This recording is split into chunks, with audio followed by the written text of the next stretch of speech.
shake your thing. Poppin' like I'm stopping, let it hang. Watch us as we drop this hip hop, it's like it stays.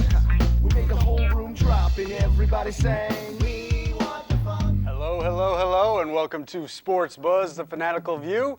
I am your host, Scott D. Lewis, here live in studio, Danbury, Connecticut, Comcast Cable Channel 23. And yes, we are live and we are back. The past month has been a little bit dicey around here. April was not our best month. Only snuck in one little show for you, but we are back, and I think things are ready to roll, and we'll be here live every week. So as we turn the calendar to May 3rd, in fact, we are ready to go. And we have a special guest on the phone who I'll get to in a minute. First, let's say hello to our long-lost friend, Mr. Bob Brown Jr. Hi, How you doing there, Bob? I'm good. I had a good time last week. Yeah, at the Danbury Hatters event. Yes, it was. It was good. Hats off to the Danbury Hatters, Danbury Museum and Historical Society. Things were good? Oh, it was. It was wonderful.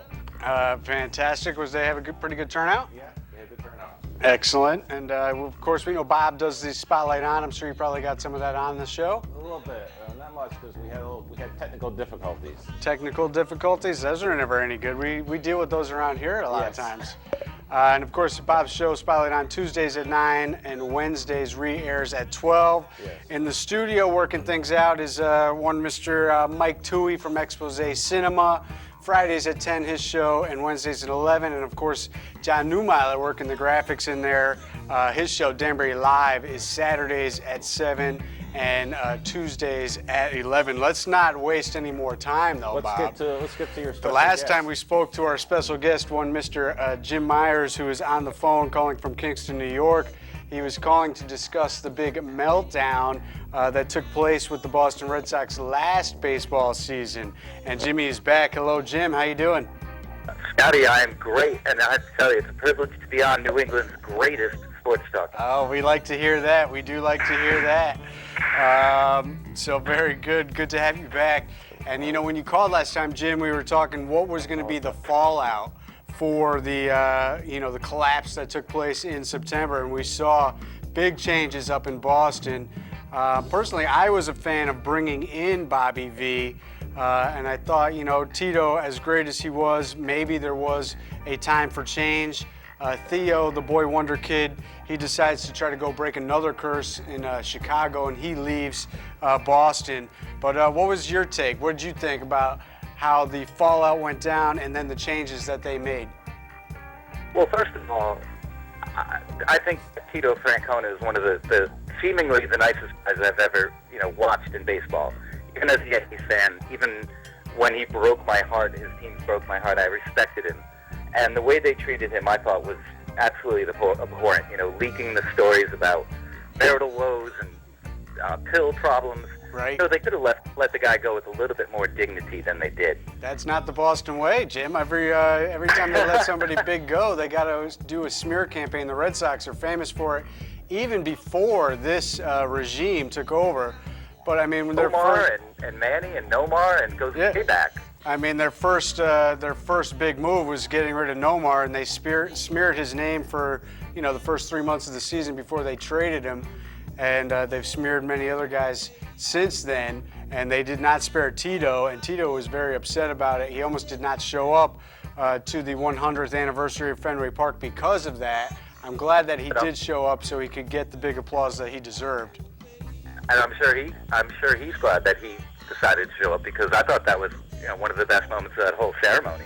Yeah, it was a beautiful ceremony, and the Boston Pops actually I thought was very good as well. They sounded tremendous, and they did a great job. The toast was a little bit maybe over the top with Millar and Pedro doing their thing on top of the dugout. And then, of course, the game, it certainly wasn't anything to write home about as the Red Sox... Oh, I beg to differ. I thought it was a wonderful game.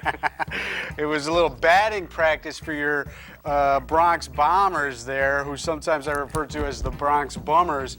But they were the Bronx Bombers that day as Buchholz, looking to regain the form of 2 years ago, and even a little bit of the first half of last year before getting hurt. And he's struggling so far this year, and he certainly wasn't pitching well that day. And really, even the home runs he gave up, but it was just the overall way the Red Sox played that day was just miserable. and just wasn't anything befitting of the ceremony that took place, even though it was great for you and your Yankees. Well, I couldn't agree more. And I've heard a couple of people wondering if that wasn't an early season message to Bobby Valentine from the team, the effort that they put forth that day. It was a nod to the past and maybe a commentary about not being so happy about the present. Well, I wonder what. it was interesting because, Bobby V, who I am a fan of, and I'm glad that they brought him in, but he's been booed and people have, questioned why the boos. And he has admittedly made numerous mistakes early on in the year with the pitching staff, going to the bullpen, too early, going to the closer, Savas too early, leaving other bullpen guys and starters in too long, letting them hang out to dry. So he's made mistakes there. But then, after the 1-5 start, which was amazingly better than the 0-6 start of a year ago.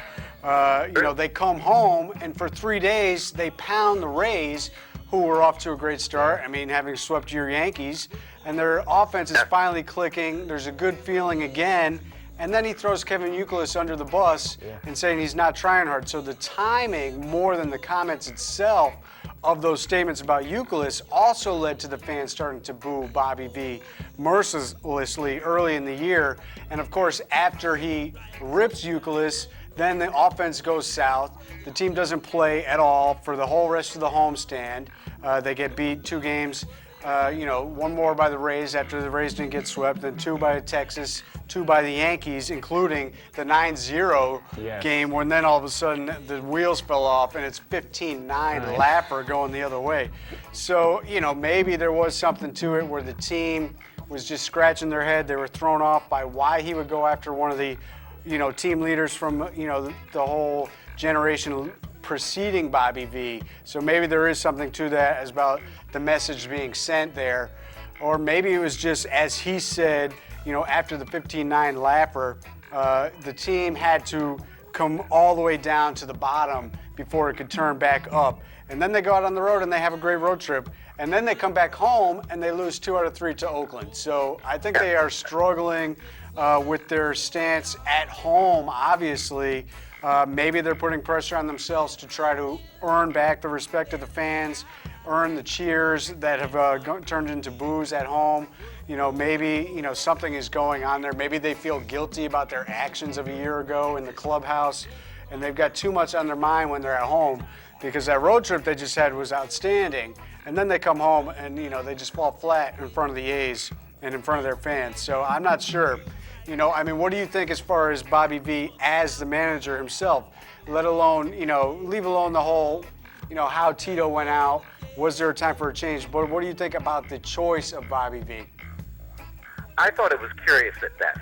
I've never been a fan of Bobby Valentine, from his claims to have invented the wrap sandwich, which I'm sure, many people in Latin America would be shocked at because they've been eating burritos for centuries. But I think he invented the tapas, too. Yes. Oh, yeah, I'm pretty sure he invented baseball as well. I don't see it. I didn't see him mixing in Boston. His personality is so brash.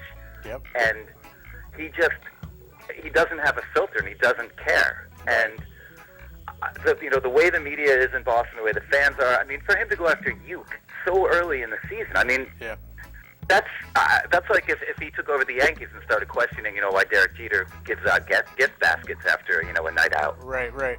It's just, maybe it'll work. I respect him as a baseball man completely. I think that he's got a great baseball mind.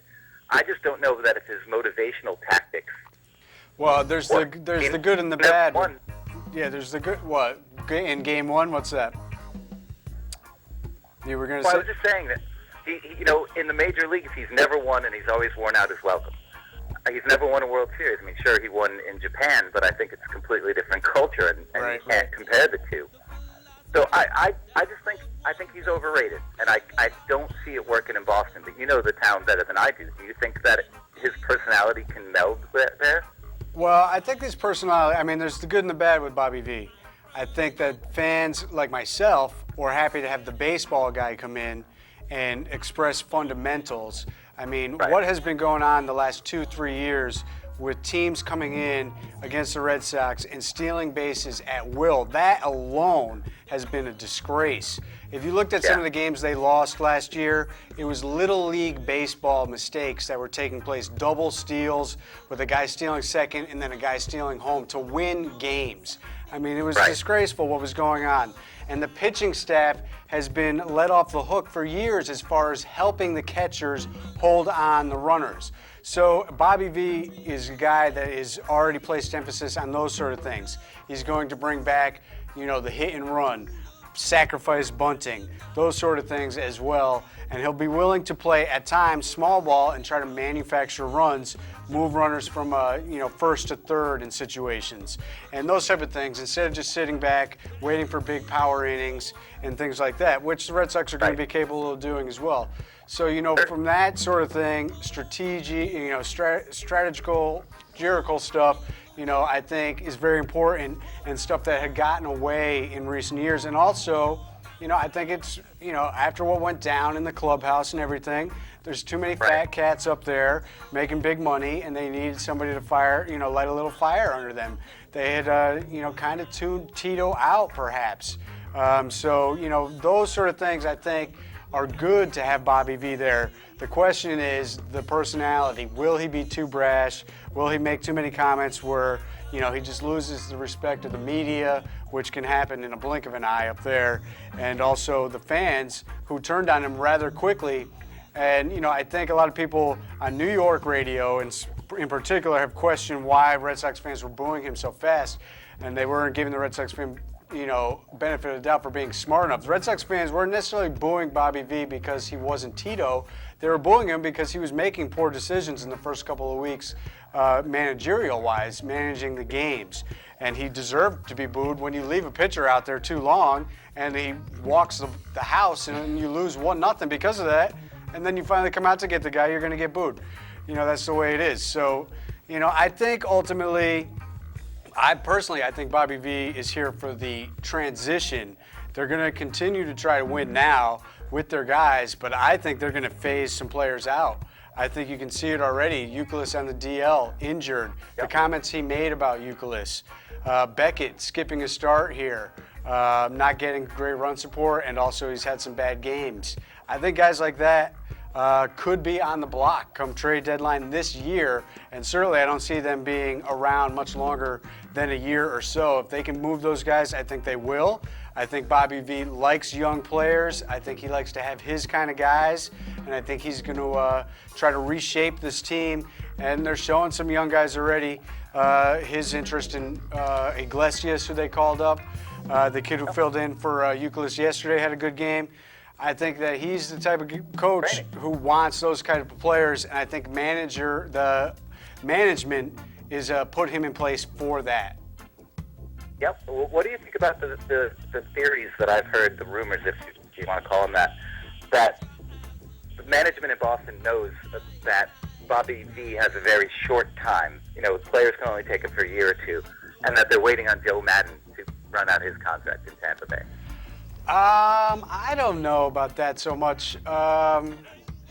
It's possible. They could be, I don't know that, I do believe that Bobby V can be a small window kind of guy.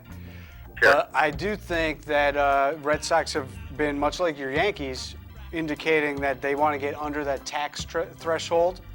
Never thought I'd live to hear the day. Right. I miss George Steinbrenner. I know. I know. Where's George when you need him? We'll believe it when we see it with both teams, really, but especially with the Yankees. But I could see the Red Sox. I really could see the Red Sox, going back to bringing up some of these young kids who have been developing now for 2-3 years. They got the kid even from Boston, from Bethel, who's done great so far. They've already moved him up to Double-A. Barnes. So they have good prospects. They have good young players. I think that they're going to try to transition and go with Bobby V 2 to 3 years, get him to bring these young kids up and see if he can catch, lightning in a bottle with some young kids, and then mix and match with some veteran players, maybe some that will be there. Pedroia is already a veteran. I don't think a guy like him will leave. I think they need to get Lester straightened out. They need to get Buchholz straightened out. Those kind of guys they want to keep and try to rework it back into their own system. their own guys, and then maybe more scrappy guys like the Cody Ross, bringing in players like that. Sweeney, I like those kind of moves, and I think that's the direction that they're going to go. And some of the other guys, the symbol of the chicken and beer eating Josh Beckett types could be out. But we spent a lot of time already on the Red Sox, Jim. Let's get to your Yankees. What are you feeling about your Yankees right now? And what's going on with them? I've got a feeling that this Yankees team, they might be able to right the ship, but the pitching situation reminds me so much of last year's Red Sox, where that at the beginning of the season, the Red Sox have such a wealth of pitching, they're going to have to trade some.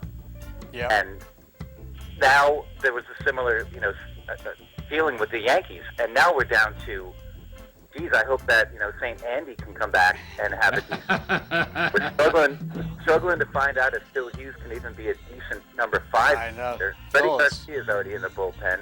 Yeah. We got this new kid tonight pitching. Phelps. Kid from St. Louis. Phelps. Forget his name right now. But Chad. Yeah. So I don't know what he can bring. And he's from St. Louis, huh? I didn't realize that. Yeah, so he's gonna, big start for him. His first start as a Yankee, and 2 hours from his hometown, so that should be a big night for him. Right, KC. I don't know the bats. I don't know what's going on with Robinson Cano. I'm not worried about him. Alex Rodriguez could very well be done. Yeah, I wanted to know what you think. I mean, do you think A-Rod, A-Royd, A-Fraud, yeah, K-Rod, I like that better. E-Rod, Stray Rod, Hey-Rod, whatever you want to call him, do you think we've seen the last of the, super number Alex Rodriguez? Is it just going to be him fighting injuries, inconsistency? He'll have his moments of pop here and there. I mean, what do you think? Well, we're going to have to, figure out whether or not how stringent drug testing is about certain new chemicals that I'm sure are coming down the pipeline as we speak. He might have a monster 50. All right, Jim, let's get you on the line here. Let's get this right out in front. Yeah. Okay, right. A-Rod, the legendary choke artist in the postseason, has the crazy hip injury, which ended Mike Lowell's career, by the way. Yes. And a lot of people thought was at least season-ending, if not career-threatening, and he was definitely going to have major surgery. He goes and sees this Canadian blood-spinning doctor who gets linked to HGH. Lo and behold, he has a fine year, doesn't have the surgeries at all, and then is an absolute monster in the postseason. Is it fair for people like myself to say, obviously, he was on the HGH that year? I mean, can I at least say that? Yeah, I think you could say that, but I'll tell you, I've never been a big A-Rod fan, but I appreciate what he gave us that season, and it doesn't taint that World Series championship at all for me. Right. At all. Okay. At all. Sometimes you just got to do what you got to do. He had a lot of pressure on him. He had to break through. So, if it takes some kind of... I mean, it was even rumored that the reason why he was dating or linked with Madonna was because she's in with the European doctors and she knows how to deal with treating yourself with HGH. It goes that far. So, I mean, whether he had to do what he had to do, I think it's completely fair to people to point out his only postseason run where he was great, he was linked to a blood-spinning HGH doctor. It's fair, but you know what, Scott, at this point, I don't think that anyone from any baseball fan can say, your team did steroids, your team did HGH, and not have a similar cloud of... Well, it is widespread, and there's certainly that aspect of it. All right, so let's back to the here and now. What did you think of the Montero trade? I know last year it seemed like to me the fans really liked him. And, when the trade went down, I was surprised. The media seemed to really like this move, and they thought the Yankees really improved themselves. I don't know. What did you think about that? I absolutely hated it. And, hindsight can be 20/20, and I'm not trying... I said it from the very beginning. I said there's no way you trade a stud young pitcher who just happened to disappear the second half of the season, and his velocity dropped. Why would you trade him? I mean, and Jesus Montero, I think he's going to be a special talent. But you don't trade front-end starters, potential ace 20-game winners for a DH, in essence, because he can't play catcher. Yeah, So- and the Yankees, the way they play, I don't know why they got the. I mean, Jeter's playing DH again tonight. I mean, Jeter as a DH in game number 2 of the season was totally ridiculous. They got the rotating DH thing, which I can't, I mean, I don't know. I think that Mancero could have been a nice player to keep. Yeah, 8 minutes. I think the only bat right now that an opposing team would fear in the Yankees lineup is Cano. He's gotten off to a terrible start, but I'm not worried about it. I think he'll be fine. I mean, is anyone afraid of Mark Teixeira at this point? Not really. Or A-Rod in a big spot? No, I mean, it's been proven you can get him out. All right, you mentioned St. Andy. Do you think he's going to be, the Andy Pettitte or close to it? You think he'll be distracted by the fact that he, sold out Roger and now he's flip-flopping? I mean, really, did Roger go find Andy's long-lost brother in Italy and bring him in and sit him in the back of the courtroom and say, you better change your tune in the courtroom? I mean, what happened with that? Are you suggesting a Godfather 2 type scene? I certainly am. Are you kidding me? Yeah. Andy Pettitte, all of a sudden, maybe he did misremember. Yeah. Everybody made fun of Roger for saying he misremembered. Yeah. Now Andy's like, maybe I don't remember what happened. What did take place? St. Andy was too busy reading his Bible to God. what Roger Clemens was telling him. He turned into a saint. The head all popped up. All right, actually, we're going to have to move on because we got to get to your bricks. Quick mention of the Mets, Bob. I got Bob right here. Since we're talking baseball, Bob, what happened? I mean, you guys are going so good, and you go to Houston. Hello, problem. Yeah, but hey, we don't have to worry. We don't have no major. As Bob told me before the show, we didn't think our team was any good before the season started anyway, Right. So what's the big deal? Right, we didn't spend no money this year, so we didn't buy nobody, so we don't have to worry. Quickly, a couple surprises, though, baseball, before we get to the bricks quick, and basketball. You surprised at the Angels? You think they're digging into too big a hole? And also the Marlins as well, the big off-season big spenders, Jim. You think these guys can recover from these lousy starts? I can't see how the Angels can't recover. I mean, maybe I'm just falling in love with the back of the guys' baseball cards, but they've got a ton of talent. They really They've do. got pitching, they've got hitting, they've got speed, they've When's got a Pujols great gonna start manager. hitting? I think they're going to be okay. The Marlins, on the other hand, I don't know. They've got some potential head cases there, starting with the manager, who might be the biggest head case in baseball, which is saying a lot. The Cuban defector. I think, that's got disaster written all over it, and especially if it doesn't go well, that market won't support them. They might be back to playing in front of, 1,600 people soon. Right. And how about your boy Donnie Baseball out in Dodgerland? Well, he's looking good. He's got, he's taught a little of the magic to Kemp there, and so. Yeah, they're looking really good. I'm happy to see that he's doing good and that they're doing good. It's good when the Dodgers are playing well. And then the DC Loop. We didn't do a show Washington last is week. doing 2 weeks real ago, well. we were talking about the early season, and still 2 weeks later. Actually, Baltimore's 1 game back now, but they're still right up there. And Washington, even with their losing streak, they won yesterday. They're back on it. They're first place. So Baltimore and Washington, 2 teams. All right, let's get some basketball, Jim. We only got like 5 minutes. I don't know if I'm going to get to hockey at this point, so it might just be basketball with you for the rest of the way. Going into the series, did you have any confidence? I kind of had a little bit. I thought they could, at least play tough with the Heat. But now with the situation in a desperate game tonight, or else you're looking at the longest losing streak in playoff history. I mean, what are you feeling about your Brick City boys? I tried to talk myself into the beginning of this series. I tried to convince myself the Knicks could take it in 6. Right. I knew that was a fool's mission, and I started to think, well, maybe if the Knicks can take it to 6, then we lost Shumpert, and that was it. I mean, you didn't get up to a great start. I mean, Chandler. Chandler is sick with the flu. That was a bad omen. He played, but he was out of it. And then Shumpert goes down, just horrible. And the second quarter, things just got out of hand. But, then I was tuning in. I didn't get to check out the whole game, but first half in the second game, they were playing well. They were right there within 2 points. The last, minute or so of the half, they got down by 9. Second half, they never really got that close again. They just couldn't do it. And then, Omari, I mean, this is just a disaster. Oh man, I don't know. I've always been a fan of Amari. Do you remember that the Knicks actually drafted him out of high school? I do not And remember. they traded him for Antonio McDyess, which worked out really well. McNugget. Yeah, right. So I've always been a big fan, but This just is played brutal. with me. It's a bad reputation. You Bad rep for him You know- because he had the the dunk that hurt his back in the playoffs last year during the warm-ups where he's fooling around. Now he breaks a glass. Not good for Amari. no, not good. I'm disappointed, and I mean, I can understand the boiling point situation because if you think about it, he comes here, he's reunited with D'Antoni, and the Garden is rocking. They're playing great in the first half of the year last year with the young kids. It's his team. he can't.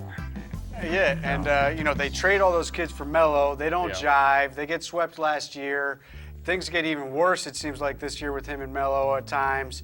The coach And gets his brother fired. he lost his brother this year. His as well. brother dies in a Personally. tragic, accident. So I can understand the boiling point, but it's just not good for him right now. Hey, Scott, ask Jim if he's a Rangers fan. It's not good at all. Bob wants to know if you're a Rangers fan, Jim. No, I used to be. I've boycotted hockey since the Whalers left. Since the Whalers left. Oh. Wow, Well, we still have got the Whalers We got and that Danbury. theme song somewhere in the studio here. I should have had Yes. that ready to queue up. We could have played Tell him the Whalers are still around. Well, the Danbury Whalers. Whalers. Actually, Jim's familiar. His family is involved sometimes with the Whalers. I'm sure your parents were rooting them on this year, Jim. Oh yeah, and we were big Trashers fans as well. My father was their bus driver. Right. I remember that. All right, we're about 1 minute out, Jim, so I might as well just bid you adieu. Do you think that the record goes down tonight, or you think your Knicks come up with a win against the Heat somehow, some way? I got the Knicks tonight, and either Steve Novak or J.R. Smith is going to step up and have a monster game. What do you think about my Celtics? You think they're going to? You think Ray Allen plays again this year? You No, think I they think have any he's chance done. moving forward in the postseason? I think they can move forward. I think they can take the Hawks, but I think it ends there. They could be lined up with the Bulls. No Rose. Watch out for them getting to the Eastern Conference Finals. That's true. And Rondo could go nuts with no. Yeah, he could bounce back, him and his boneheaded move. All right, we are just about out of time, Jim, so thanks for calling in, staying on the line the whole time. Let's do this again real soon, and hopefully I see you on Saturday for a little fiesta Cinco de Mayo style. I'm doing my best. Thanks for having me, man. Go Rangers. All right, we'll talk to you later, Jim. Yeah. All right, great. Thank you to Jim Meyers calling in from Kingston, New York, and we are out of time, so let the Fatty Roots play. Rangers have, and Bob's excited about his Rangers with the triple overtime win. Sorry we didn't get to that more, but we'll get back on the hockey thing next week and all the other sporting news, and we will see you then. Take care.